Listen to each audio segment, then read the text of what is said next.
السلام علیکم ورحمۃ اللہ وبرکاتہ۔ اعوذ باللہ من الشیطان الرجیم، بسم اللہ الرحمن الرحیم۔ وقاتلوا في سبيل الله الذين يقاتلونكم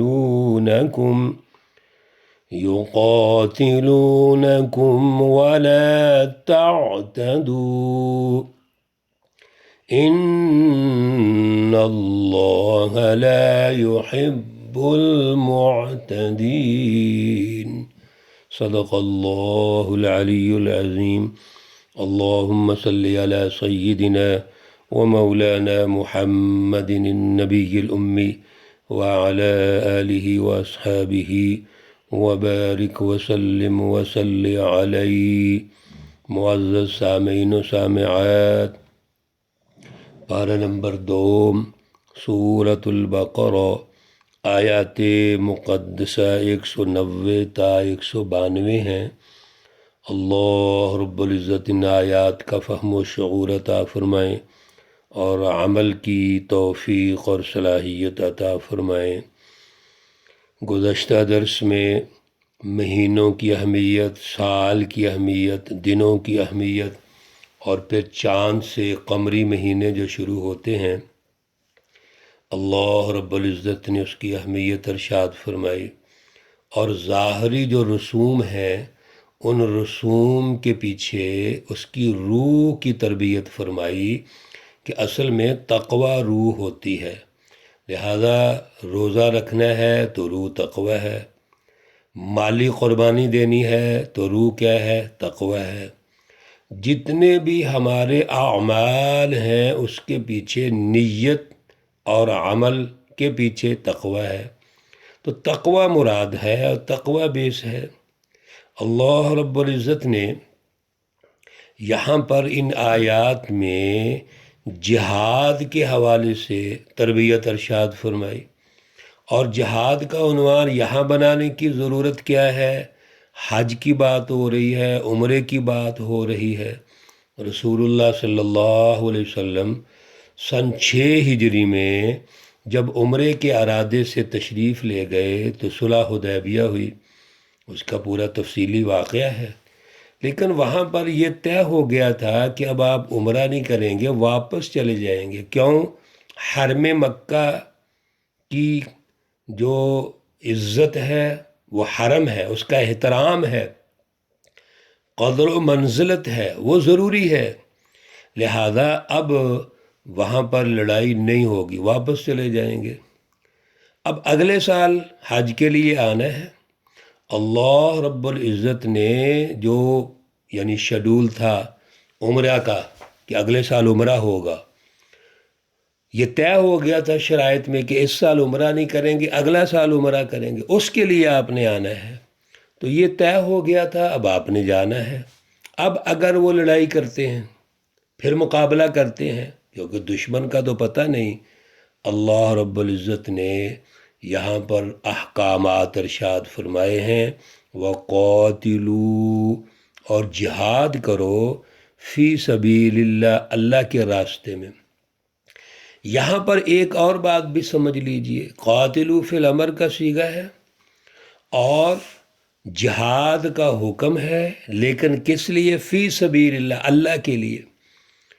عزیزو ایک بات یہ ذہن میں رکھو، جہاد جب بھی ہوگا اس وقت ہو، رسول اللہ صلی اللہ علیہ وسلم نے بعد میں جہاد اور غزوات ہوئے ہیں، اور آج بھی اور قیامت تک اس کا عنوان صرف اللہ کی رضا ہے۔ اور اللہ کی رضا کا مطلب ظلم کا خاتمہ، عدل کا قیام، اللہ کے دین کا غلبہ، اس کا سیاسی اور معاشی غلبہ، یہ ہے جہاد کا مقصد۔ تو اللہ کے راستے میں جہاد کرو، الذین یقاتلونکم، جو آپ سے لڑتے ہیں۔ اگر وہاں پر ایسا ماحول ہے کہ وہ آپ کے مقابلے میں آ جاتے ہیں تو ان سے مقابلہ کرنا ہے، لیکن جہاد میں ایک اہم شرط اللہ نے لگا دی ہمیشہ کے لیے یہ مستقل ہے. ولا تعتدوا، کسی پر زیادتی نہیں کرنی. ان اللہ لا يحب المعتدین، بے شک اللہ زیادتی کرنے والوں کو پسند نہیں فرماتے. جہاد تو اللہ کے لیے ہو رہا ہے، محض انسانوں کو قتل کرنا تو مراد نہیں ہے. یہ تو ان کو قتل کرنا ہے جو ظالم ہیں، ظالم مافیا ہے، طاغوتی جماعتیں ہیں، حزب الشیطان ہے، ان کا خاتمہ ہے. ورنہ تو انسانوں کا تحفظ کرنا ہے، انسانوں کو ان کے ظلم سے آزادی دلانی ہے، نظام ظلم سے آزادی ہے. تو پھر آپ زیادتی کیسے کر سکتے ہیں؟ لہذا کسی کے ساتھ زیادتی نہیں ہونی چاہیے. زیادتی کیا ہے کہ کسی فرد کو آپ بلا وجہ مارنا شروع کر دیں. اس لیے ان کے بچے ہیں، عورتیں ہیں، ان کی عبادت گاہیں ہیں، ان کے بزرگ ہیں، کسی پر بھی حملہ نہیں کر سکتے آپ. صرف ایک مخصوص ان کی فوج کہہ لیجئے، ان کا مافیا کہہ لیجئے، فرعون اور آل فرعون، نمرود آل نمرود، ابو جہل آل ابو جہل، اور آج کا طاغوت کیسر و کسریٰ اور اس کی پوری اولاد، امریکہ اور اس کا پورا آل امریکہ جو ہے ایجنٹ ان کے خلاف جہاد ہوگا. لہذا عوام پر کوئی زیادتی نہیں ہونی چاہیے، نہ ہی ان کی آپ فصلوں کو تباہ کریں، املاک کو تباہ کریں، یہ نہیں ہو سکتا. وَقْتُلُوهُمْ، ان سے جہاد کرو، لڑائی کرو، مارو ان کو. حَيْثُ ثَقِفْتُمُوهُمْ، جہاں بھی تم ان کو پاؤ. اگر حرم شریف کے اندر ہیں پھر بھی لڑائی کرو ان کے ساتھ، حرم سے باہر ہیں پھر بھی لڑائی کرو ان کے ساتھ. لہذا رسول اللہ صلی اللہ علیہ وسلم نے فتح مکہ کے وقت اعلان کر دیا کہ جو ہمارے مقابلے میں نہیں آئے گا اس کو ہم کچھ نہیں کہیں گے، جو حرم شریف میں چلا جائے گا کچھ نہیں کریں گے. لیکن اگر حرم میں جاتے ہیں اور وہ آگے سے لڑائی کرتے ہیں تو وہاں پہ لڑنا ضروری ہے، جائز ہے وہ. وَأَخْرِجُوهُمْ، اور ان کو نکال دو، مِنْ حَيْثُ أَخْرَجُوكُمْ، جیسے انہوں نے تم کو نکالا ہے. جس طرح آپ کو جلا وطن کیا، گھروں سے نکالا، ان کو بھی نکال سکتے ہیں. لیکن ایک بات یاد رکھیے، وَالْفِتْنَةُ أَشَدُّ مِنَ الْقَتْلِ، جو فتنہ ہے وہ قتل سے بھی زیادہ سخت ہے. فتنہ کیا ہے؟ جو ان ظالم کفار نے کیا، مشرکی، وہ ہے فتنہ. سوسائٹی کے اندر ظلم پیدا کرنا، انسانوں کو غلام بنانا، انسانوں کی سیاسی اور معاشی قدر ختم کرنا، یہ ہے فتنہ. تو ایک طرف جہاد ہے، ایک طرف فتنہ ہے، تو فتنہ ختم ہونا چاہیے. فتنہ کیسے ختم ہوگا میرے عزیزو؟ ظلم کے نظام کے خاتمے سے فتنہ ختم ہوگا. آج ہم ظالمانہ نظام کو بھی رکھے ہوئے ہیں، فتنہ اور فساد کا سسٹم موجود ہے پیچھے، پھر اعلی کار ایجنٹ ہیں ہمارے حکمران بڑی طاقتوں کے، اور کیا کرنا چاہتے ہیں؟ اللہ کا نظام لانا چاہتے ہیں، دین کی بات کرنا چاہتے ہیں. دینی حل کے پریشان ہے کہ دین تو غالب ہی نہیں ہو رہا. کیسے غالب ہوگا؟ پہلے فتنے کو ختم کرو. آج کا فتنہ ظلم کا نظام ہے.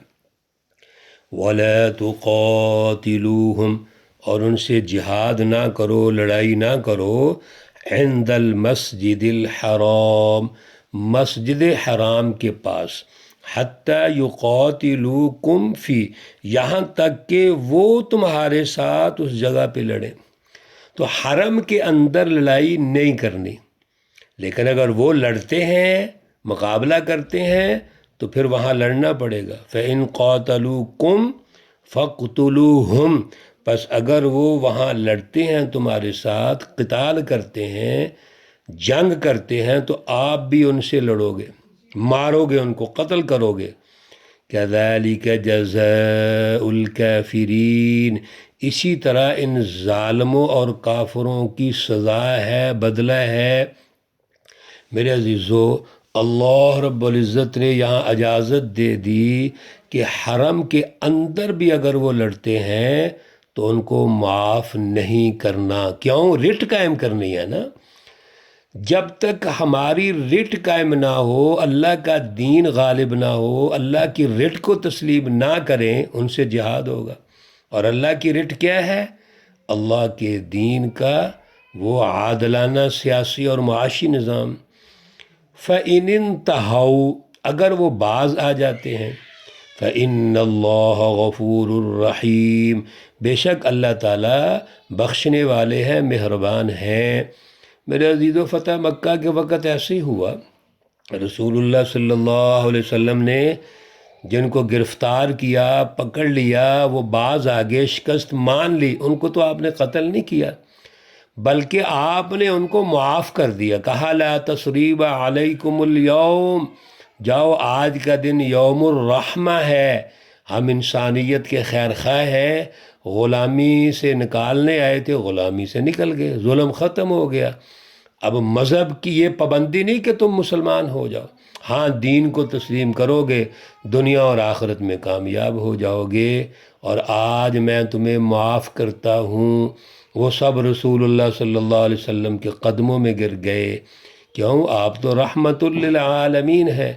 ایک مخصوص طبقہ جو ظالم ہے، اصل میں اس کا ظلم ختم کرنا تھا، انسانیت کو ظلم سے نکال دیا، اللہ سے جوڑ دیا، اللہ کا دین غالب ہو گیا، اور اللہ کا دین وہ رحمت ہے، اللہ کا دین انسانیت کا دین ہے۔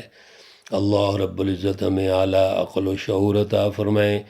آج کے دور میں جس جد و جہد کی ضرورت ہے میرے عزیزو، وہ یہی ہے، ظالمانہ نظاموں کا مقابلہ، اس کو سمجھنا، اس کا شعور حاصل کرنا، اللہ کے دین کا شعور حاصل کر کے اس کو غالب کرنا ہے، اور وہ عدل کے سیاسی اور معاشی نظام کے غلبے سے ہوگا۔ اللہ ہمیں توفیق اور صلاحیت عطا فرمائے۔ اللہ رب العزت تمام بیماروں کو شفائے کاملہ عاجلہ مستمرہ عطا فرمائے۔ اللہ رب العزت تمام مرحومین و مرحومات کو جنت الفردوس میں اعلیٰ مقام عطا فرمائے۔ ربنا تقبل منا انك انت السمیع العلیم وتب علینا انك انت التواب الرحیم، وصلی اللہ تعالی علی النبی الامی محمد وعلی آلہ واصحابہ اجمعین برحمتک یا ارحم الراحمین۔ السلام علیکم ورحمۃ اللہ وبرکاتہ۔